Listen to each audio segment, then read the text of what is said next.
Yeah, I remember this. This, ladies and gentlemen, is planet Isatum over the top of the sun, and the yellow sun, or excuse me, the yellow moon is the yellow blip right over the top of the real sun. The wings are going around Isatum's yellow moon, and Isatum is the red blob behind it. Wow, that is Right. And this is the winged planet that everybody... Go ahead.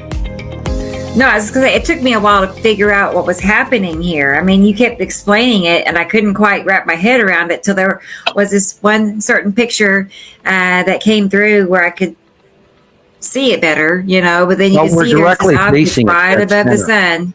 We're facing sunlight is like wrapping around it. Yeah, the yellow moon is in front of Isatum. Isatum is much bigger and behind and semi-submerged below the horizon for its overall size. We're only seeing half of it. And then the yellow moon is cutting into above the sun, which it did in 2018 as well. So it's entirely... Now, this one is this year, isn't it? Yes, it's current. Yeah. Uh-huh. And I saw that and I went, wow, I didn't know it was going to do that again. And it was very brief. And that's and literally 2 weeks later is when we started sighting it crossing over the top of the sun and cutting off the sunlight. But then we were seeing a side version of it. Well, it's getting much, much bigger now than what this is. It's huge now and over the top of us and more over to the right. But it's actually cutting across our view, which is why I believe that it's very entirely possible that this eclipse may be Isatum or Isatum's yellow moon, because they're very close to each other, cutting in front of our sun and actually causing this eclipse.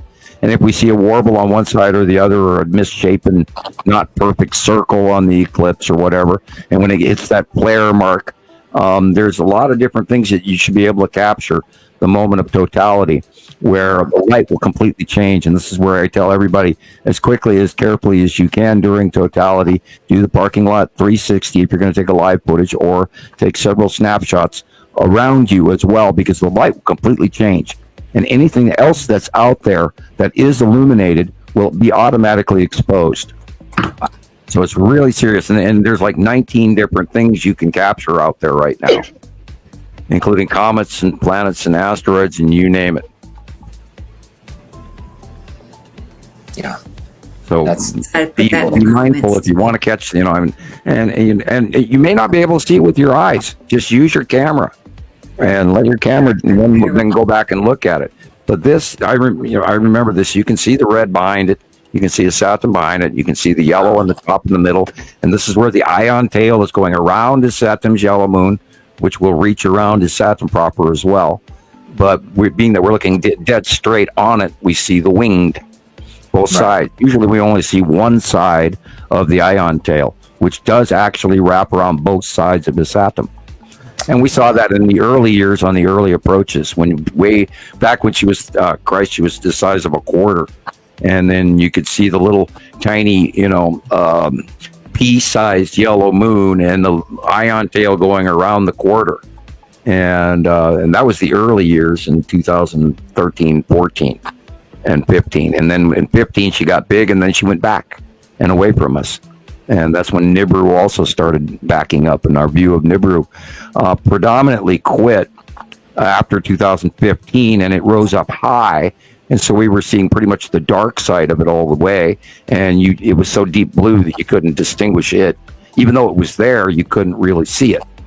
And then 2018 or so, when Isatum went over the top of the sun and did the same thing here, but it was much more predominant on the wings in the 2018 cycle. And I have pictures going back then, and they're harder to find, but I can find them, where the wings were way more predominant.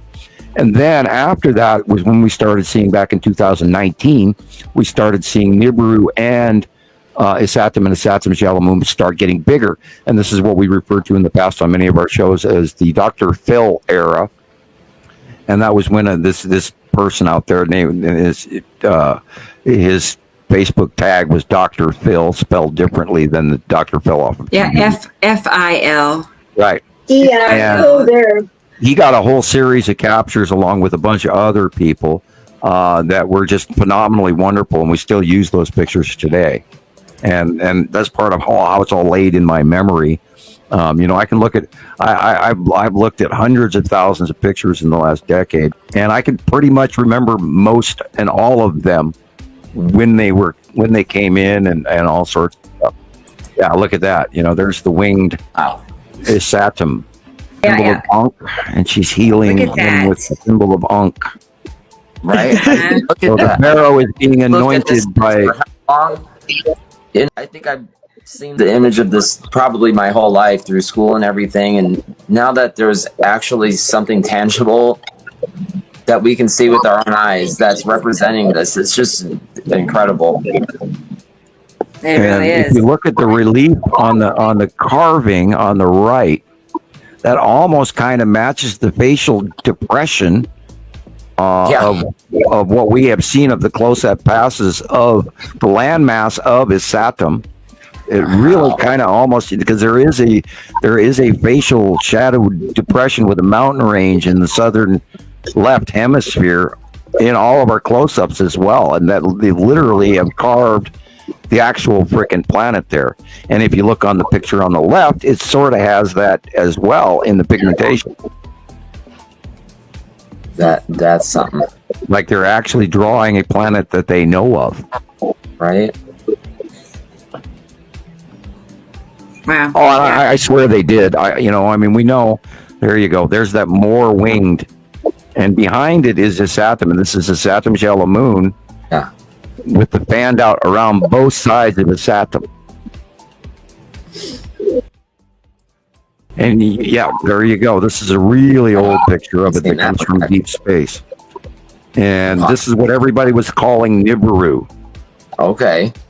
for years. And oh God, we battled that one. And we dealt with that one for 8 years, where we kept having to tell everybody, no, Nibiru is not red, it's blue. It's a water type planet, blah, blah, blah. People, land masses, oceans. And, it got archetype mixed through history. They spun some of the names, and the archetypes were referring to the red planet as Jupiter. And so the people, writing their science and the known planets to them automatically attributed the red planet to the only red planet that we know of, which is Jupiter. And, so they misrepresented it, and even David Talbot has spent a great deal of time skirting around that, mentioning that he knows that the archetypes are wrong, and yet he's trying to share the time-laden science reference points, and yet I'm not sure if he knows about the other planets or not. I would hope he does. You're welcome to come on our show. Can you imagine if we got David Talbot here? That'd be a big one.